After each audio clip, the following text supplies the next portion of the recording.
ನಮಸ್ತೆ ವೀಕ್ಷಕರೇ, Meeta crystal YouTube ಚಾನಲ್ಗೆ ಸ್ವಾಗತ. ನಾನು ನಿಮ್ಮ ಮೀತಾ. ವೃಷಭ ರಾಶಿಯವರಿಗೆ ಈ ಗುರು ಬದಲಾವಣೆಯಿಂದ ಅಂದರೆ ಗುರು ಮಿಥುನ ರಾಶಿಯಿಂದ ಕಟಕಕ್ಕೆ ಬದಲಾಗ್ತಿದ್ದಾನೆ. ಅದರಲ್ಲೂ ಈ ಜೂನ್ 2ನೇ ತಾರೀಕು ಗುರುವಿನ ಬದಲಾವಣೆ ಆಗ್ತಿದೆ. ಅದರಿಂದ ವೃಷಭ ರಾಶಿಯವರಿಗೆ ಸಾಕಷ್ಟು ಬದಲಾವಣೆ ಕೂಡ ಆಗ್ತಾ ಹೋಗುತ್ತೆ. ನೋಡಿ, ವೃಷಭ ರಾಶಿಯವರಿಗೆ ಗುರು ಬಂದು 8ನೇ ಮನೆ ಅಧಿಪತಿಯಾಗಿ, ಅದೇ ರೀತಿ 11ನೇ ಮನೆ ಲಾಭಸ್ಥಾನದ ಅಧಿಪತಿಯಾಗಿ 3ನೇ ಮನೆಯಲ್ಲಿ ಇರ್ತಾನೆ. 3ನೇ ಮನೆ ಅಂತಂದರೆ ಕಟಕ ರಾಶಿಯಲ್ಲಿರ್ತಾನೆ. ಸೊ ಈ ಕಟಕ ರಾಶಿಯಲ್ಲಿ ಇರ್ತಕ್ಕಂಥ ಗುರು ಕೆಲವೊಂದು ಸತಿ ಒಳ್ಳೆ ಅಂದರೆ ಈ ವೃಷಭ ರಾಶಿಯವರಿಗೆ ಎಲ್ಲ ದುಡ್ಡು ಕಾಸು ಎಲ್ಲವೂ ಕೂಡ ನಿಮ್ಮ ಕೈಗೆ ಎಟುಕಿಸ್ತಾ ಹೋಗುತ್ತೆ. ಯಾಕಂದರೆ ತುಂಬ ದುಡ್ಡನ್ನು ನೋಡ್ತೀರಿ. ಅದೇ ರೀತಿ ನಿಮಗೆ ಬರಬೇಕಾಗಿರ್ತಕ್ಕಂಥ ದುಡ್ಡು ಅಥವಾ ನಿಮ್ಗೆ ಕೊಟ್ಟಿರೋವಂಥ ದುಡ್ಡು ಮತ್ತು ನಿಮ್ಮ ಮನೆಯಲ್ಲಿ ಡೆವಲಪ್ಮೆಂಟ್ ಅಂತ ಅಂದರೆ ನಿಮ್ಮ ಕೆಲಸ ಕಾರ್ಯ, ನಿಮ್ಮ ಕಂಪನಿಗಳಲ್ಲಿ ಬಹಳಷ್ಟು ಲಾಭವನ್ನು ನೋಡ್ತಾ ಹೋಗ್ತೀರಿ. ತುಂಬ ಲಾಭದಾಯಕವಾಗಿ ಇರ್ತೀರಿ ವೃಷಭ ರಾಶಿಯವರು ಅಂತ ಹೇಳ್ಬೋದು.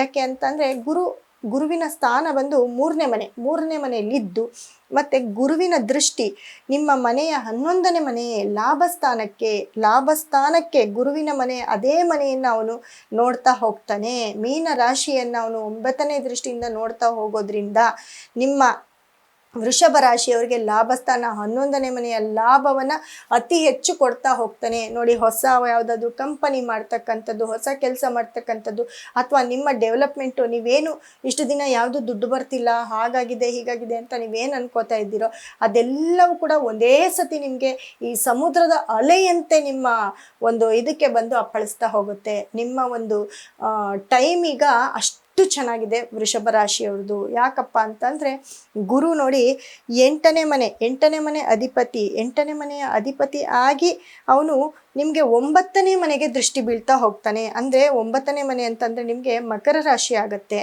ಸೊ ಈ 9ನೇ ಮನೆಗೆ ದೃಷ್ಟಿ ಬೀಳೋದ್ರಿಂದ ಜೊತೆಗೆ 9ನೇ ಮನೆ ನಿಮಗೆ ಎಲ್ಲೋ ಒಂದು ಕಡೆ ಪೂರ್ವ ಪುಣ್ಯ ಭಾಗ್ಯಸ್ಥಾನಾಧಿಪತಿ ಶನಿ ಕೂಡ ನಿಮಗೆ 11ನೇ ಮನೆಯಲ್ಲಿ ಲಾಭಸ್ಥಾನದಲ್ಲಿ ಇರೋದ್ರಿಂದ ಆ 11ನೇ ಮನೆ ಮೀನರಾಶಿಗೂ ಕೂಡ ಎಲ್ಲೋ ಒಂದು ಕಡೆ ಗುರುವಿನ ಒಂದು ದೃಷ್ಟಿ ಬೀಳೋದ್ರಿಂದ ಖಂಡಿತ ಹೇಳ್ತೀನಿ ವೃಷಭ ರಾಶಿಯವರಿಗೆ ಅತಿ ಹೆಚ್ಚು ದುಡ್ಡು, ಅತಿ ಹೆಚ್ಚು ಸಂಪಾದನೆ, ಅತಿ ಹೆಚ್ಚು ನಿಮ್ಮ ಮನೆಯಲ್ಲಿ ಗೋಲ್ಡ್ ಆಗಿರ್ಬೋದು ಅಥವಾ ಚಿನ್ನ, ಗೋಲ್ಡು, ಡೈಮಂಡು, ಈ ರೀತಿ ಒಂದು ವಸ್ತುಗಳನ್ನ ಅತಿ ಹೆಚ್ಚು ನೀವು ತಗೊಳ್ತಾ ಹೋಗ್ತೀರಿ.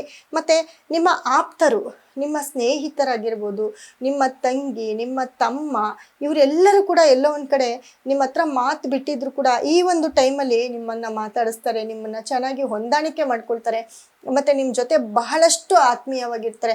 ಅವ್ರ ಕಡೆಯಿಂದ ನಿಮಗೆ ಹೆಲ್ಪ್ ಕೂಡ ಆಗ್ಬೋದು. ಜೊತೆಗೆ ನಿಮ್ಮ ಯಾರಾದರೂ ಹಳೆ ಸ್ನೇಹಿತರು, ಹಳೆ ಪರಿಚಯಸ್ಥರು ಯಾರಾದರೂ ನಿಮ್ಮನ್ನು ಕೈ ಬಿಟ್ಟು ಹೋಗಿದ್ರೆ, ನೀವು ಅಕಸ್ಮಾತ್ ಅವರಿಂದ ದೂರ ಆಗಿದ್ದರೆ ಇಲ್ಲಿ ಈ ಒಂದು ಗುರು ಬದಲಾವಣೆಯಿಂದ ಅವ್ರ ಹತ್ರ ಕೂಡ ಒಂದಾಗುವಂಥ ಚಾನ್ಸಸ್ಸು ಅತಿ ಹೆಚ್ಚಿರುತ್ತೆ. ಮತ್ತು ಮುಖ್ಯವಾಗಿ ವೃಷಭ ರಾಶಿಯವರು ಅವರಿಗೆ ಒಳ್ಳೆ ಸ್ನೇಹಿತರು ಮತ್ತು ತುಂಬ ಆಪ್ತರು ಸಿಗ್ತಾರೆ.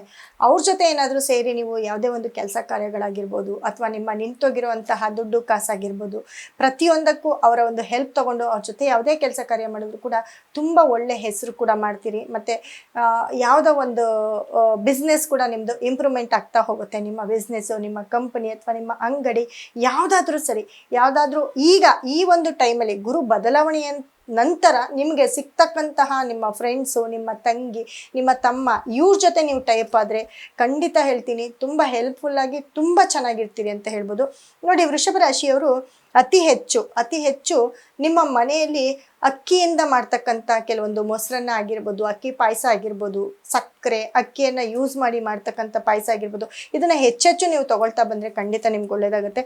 ಮತ್ತು ಹೇಳಿದೆ ಅಲ್ವಾ, ನಿಮಗೆ 11ನೇ ಲಾಭಸ್ಥಾನದಲ್ಲಿ ಶನಿ ಇರೋದ್ರಿಂದ ಖಂಡಿತ, ಯಾಕಂದರೆ ಶನಿ ದೃಷ್ಟಿ ಕೂಡ ನಿಮ್ಮ ವೃಷಭ ರಾಶಿ ಮೇಲೆ ಬೀಳ್ತಾ ಇದೆ. ಅದೇ ರೀತಿ ಗುರುವಿನ ಒಂದು ಅನುಗ್ರಹ ಕೂಡ ಇರೋದ್ರಿಂದ ಗುರುವಿನ ದೃಷ್ಟಿ ಮೀನ ರಾಶಿ ಮೇಲೆ 9ನೇ ದೃಷ್ಟಿ ಬೀಳ್ತಾ ಇರೋದ್ರಿಂದ ಖಂಡಿತ ಹೇಳ್ತೀನಿ ನಿಮಗೆ 11ನೇ ಮನೆ ಲಾಭಸ್ಥಾನ, ಕಬ್ಬಿಣದ ಯಾವುದೇ ಕೆಲಸ ಆಗಿರ್ಬೋದು ಅಥವಾ ಶನಿಗೆ ಸಂಬಂಧಪಟ್ಟಂತಹ ಯಾವುದಾದ್ರೂ ಒಂದು ಶನಿಯ ಒಂದು ಸ್ಥಳಕ್ಕೆ ಭೇಟಿ ಶನಿಯ ಒಂದು ಟೆಂಪಲ್ಗೆ ಭೇಟಿ ಕೊಡೋದಾಗಿರ್ಬೋದು, ಅಥವಾ ನಿಮ್ಮ ಮನೆ ಹತ್ರ ಅಕ್ಕಪಕ್ಕ ಇರ್ತಕ್ಕಂಥ ಶನಿಮಾತ್ಮನ ಒಂದು ಟೆಂಪಲ್ಗೆ ಭೇಟಿ ಕೊಡೋದಾಗಿರ್ಬೋದು, ಕಾಗೆಗೆ ಊಟವನ್ನು ಹಾಕೋದಾಗಿರ್ಬೋದು, ಅದೇ ರೀತಿ ತುಂಬ ಬಡವರು ಬಗ್ಗರಿಗೆ ಎಲ್ಲೋ ಒಂದು ಕಡೆ ಚಪ್ಪಲಿ ಆಗಿರ್ಬೋದು, ಕಂಬಳಿ ಆಗಿರ್ಬೋದು, ಅಥವಾ ಈ ಪಾತ್ರೆ ಆಗಿರ್ಬೋದು, ಯಾವುದೋ ನಿಮ್ಮ ಕೈಯಲ್ಲಾಗಿದ್ದನ್ನು ದಾನ ಮಾಡಿದ್ರೆ ತುಂಬ ಒಳ್ಳೆಯದಾಗುತ್ತೆ.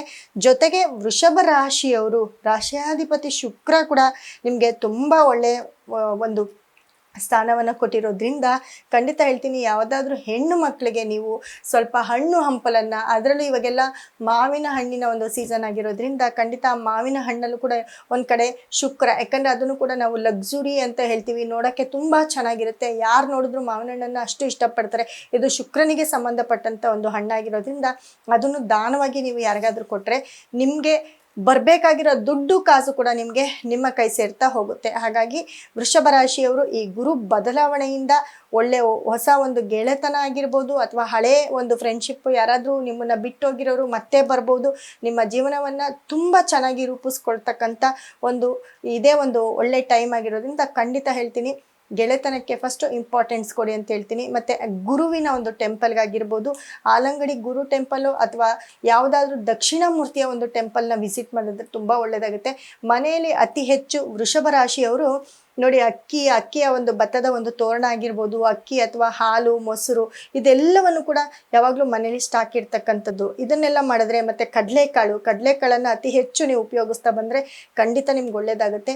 ಜೊತೆಗೆ ಮನೆಯಲ್ಲಿ ಸದಾಕಾಲ, ಯಾಕಂದರೆ ಶುಕ್ರನೂ ಇರೋದ್ರಿಂದ ಮನೆಯಲ್ಲಿ ಸದಾಕಾಲ ತುಪ್ಪದ ದೀಪವನ್ನು ಹಚ್ತಾ ಬಂದರೆ ವೃಷಭ ರಾಶಿಯವರು ಬಹಳಷ್ಟು ಪಾಸಿಟಿವ್ ವೈಬ್ಸು ನಿಮ್ಮ ಮನೆಯಲ್ಲಿ ನಡೀತಾ ಹೋಗುತ್ತೆ. ಮತ್ತು ಶುಭ ಕಾರ್ಯಗಳನ್ನು ಕೂಡ ಮಾಡ್ತಾ ಹೋಗ್ತೀರಿ. ಫ್ರೆಂಡ್ಸ್ ಜೊತೆ ಟ್ರಿಪ್ ಹೋಗೋದಾಗಿರ್ಬೋದು, ಅವ್ರ ಜೊತೆ ಖುಷಿಯಾಗಿರೋದಾಗಿರ್ಬೋದು, ಯಾಕಂದರೆ 3ನೇ ಮನೆಯಲ್ಲಿ ಗುರು ಇರೋದ್ರಿಂದ ಇವೆಲ್ಲವೂ ಕೂಡ ನಡೀತಾ ಹೋಗುತ್ತೆ ಅಂತ ಹೇಳ್ತಾ, ಮತ್ತು ಪರಿಹಾರಕ್ಕಾಗಿ ನಮ್ಮಲ್ಲಿ ಸಿಗ್ತಕ್ಕಂತಹ ಈ ಗುರುವಿನ ಒಂದು ಶ್ರೀಚಕ್ರವನ್ನು ನೀವು ಯೂಸ್ ಮಾಡಿದ್ರೆ, ನಿಮ್ಮ ದೇವರ ಮನೆಯಲ್ಲಿ, ನಿಮ್ಮ ಪೂಜಾ ಮನೆಯಲ್ಲಿ ಈ ಗುರುವಿಗೆ ಸಂಬಂಧಪಟ್ಟಂಥ ಶ್ರೀಚಕ್ರವನ್ನು ಇಟ್ಟು ಪೂಜೆ ಮಾಡಿದ್ರೆ ಖಂಡಿತ ಹೇಳ್ತೀನಿ, ನಿಮ್ಮ ಮನೆಯಲ್ಲಿ ಅದೃಷ್ಟ ಲಕ್ಷ್ಮಿ, ಏನು ನಿಮ್ಮ ಮನೆಯಲ್ಲಿ ಅದೃಷ್ಟ ರಾಜಯೋಗ ಅನ್ನೋದು ತುಂಬಿ ತುಳುಕಾಡ್ತಿರುತ್ತೆ. ಹಾಗಾಗಿ ಈ ಒಂದು ಶ್ರೀಚಕ್ರವನ್ನು ಇಟ್ಟು ನೀವು ಪೂಜೆ ಮಾಡಿ, ಖಂಡಿತ ಒಳ್ಳೆಯದಾಗುತ್ತೆ.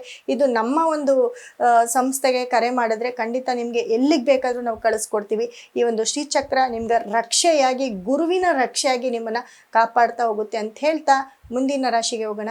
ನಮಸ್ತೆ.